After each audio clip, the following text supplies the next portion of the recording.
Let's talk more a little bit about Bakhmut today.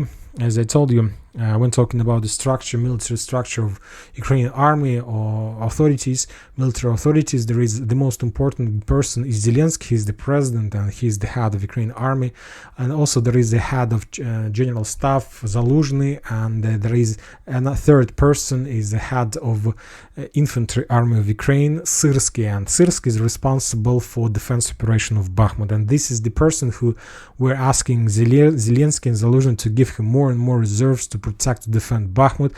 And the Ukrainians were saying that Syrsky was asking the Zelensky to bring more and more reserves to deblock Bakhmut and to hold Bakhmut, not to allow the Russians to take this town. But today, more and more sources, Western and Russian military experts, are saying that that was some kind of trick, that all those reserves were redeployed in the vicinity of Bakhmut, not for the purpose to deblocate Bakhmut or not to allow the Russians to establish control.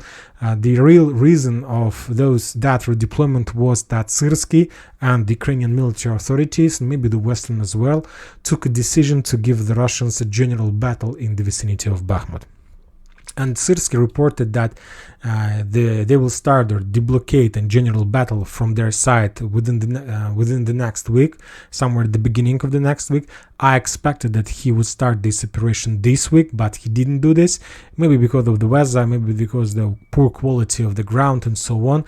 The Russian sources and the Ukrainian sources confirmed this information, that the Ukrainians managed to accumulate, let's say, from the north of Toretsk to Chasov Yar, including Bakhmut, and then to the north of Solidar to, let's say, Fedorovka. On this line, they managed to accumulate around 55,000 soldiers. 55,000 soldiers. This is a very powerful and big army. And this is real something like, it looks like the Ukrainians are planning to give a general battle for the Ukrainians.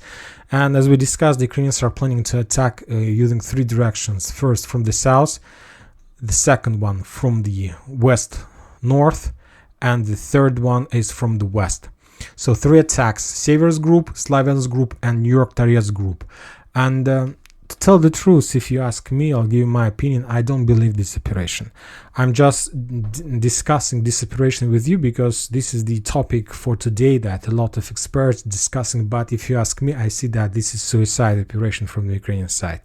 The only possible way when the Ukrainians are able to achieve success using these three roads of attacks, using this general battle strategy, is that the Russians and Wagners have a lot of problems with, let's say, Ministry of Defense, that they have a conflict, and the only case that when the Ukrainians are able to win is that the conflict between the Ministry of Defense and Wagner is so big, so that Wagners will be completely alone in this battle. Maybe this is the case when they're able to defend this area, but I see that Ukrainians, you know that now we were the witnesses of Russian offensive operation, and from this situation the Ukrainians had a lot of benefits because they were in defense state, and of course it is much more easier to defend, to protect, than to attack.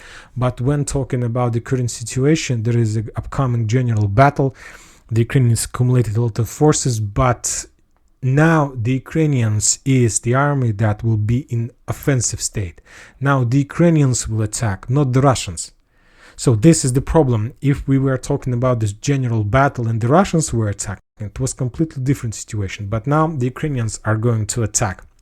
And they're going to attack from very bad positions. Also, the Ukrainian sources confirms that the Russians, as soon as I understand, as soon as they discovered the Ukrainian plans, the Russians started movements and redeployment of their regular army in the vicinity of Bakhmut. A lot of forces, a lot of armored vehicles, tanks, artillery systems, these hours are moving in direction of Bakhmut before the Ukrainians, and the Russians need to redeploy their forces before the Ukrainians started their greatest general battle. And I believe that there is going to be the one of the biggest battle of the 21st century, the battle for Bakhmut. And two armies, the Ukrainians are going to have 55,000 army. I believe the Russians are going to redeploy almost the same number. And this general battle will determine the situation in Ukraine for the next 9 or 10 months. And we'll see who is going to win. But one more time, I believe that Ukrainians don't have chances for this because, first of all, let's discuss. If they're going to attack from the south, there is a channel, a barrier, and if they want to have a success, they need to attack small towns, Kurdyumovka and Zaryanovka. Only by taking these towns, they will be able to achieve some progress, and there are not much places when they can do this.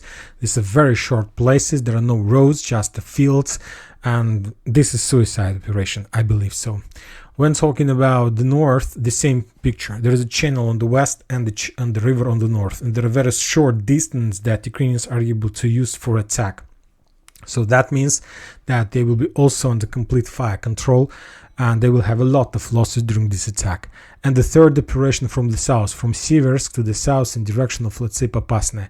This is also not a very good idea because all these fields are mined by the Ukrainians, by the way. So first they need to demine them, and it will take time. And if these fields were demined, believe me, the Russians will already attack in this direction. But they are not demined. And now the Ukrainians will be forced to demine their own mines or to use the safe roads for attack, but this also will reduce the width of the Ukrainians' frontline attack to small roads that will be under complete Russian control. But as I understand, the Ukrainians don't have any other options. They need to deblockade Bakhmut. And also, I think that this is not the only reason why the Ukrainians took a decision to start general battle near Bakhmut. You know that the Western sources, United States of America to be more precise, are forcing and pushing the Ukrainians to start greatest offensive operation in the south in direction of Melitopol.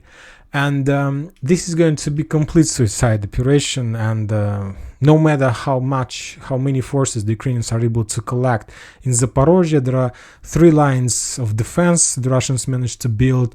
There are fields, there are Crimea very close, and the Ukrainians will be destroyed during this attack. Maybe they will be able to achieve some success, some progress, but they will have a lot of losses. And I believe that the Ukrainians understand this. They understand that the only possible way to start offensive operation in Zaporizhzhia, they need to have airplanes. They need to have F-16. They need to have more HIMARS. They need to have a lot of Leopards or Abrams. They need to have a modern NATO weapon. They need controlled avia bombs. They need rockets. They need. If the Western countries wants the Ukrainians to start offensive operation in the south, the Ukrainians need to have all the modern weapon.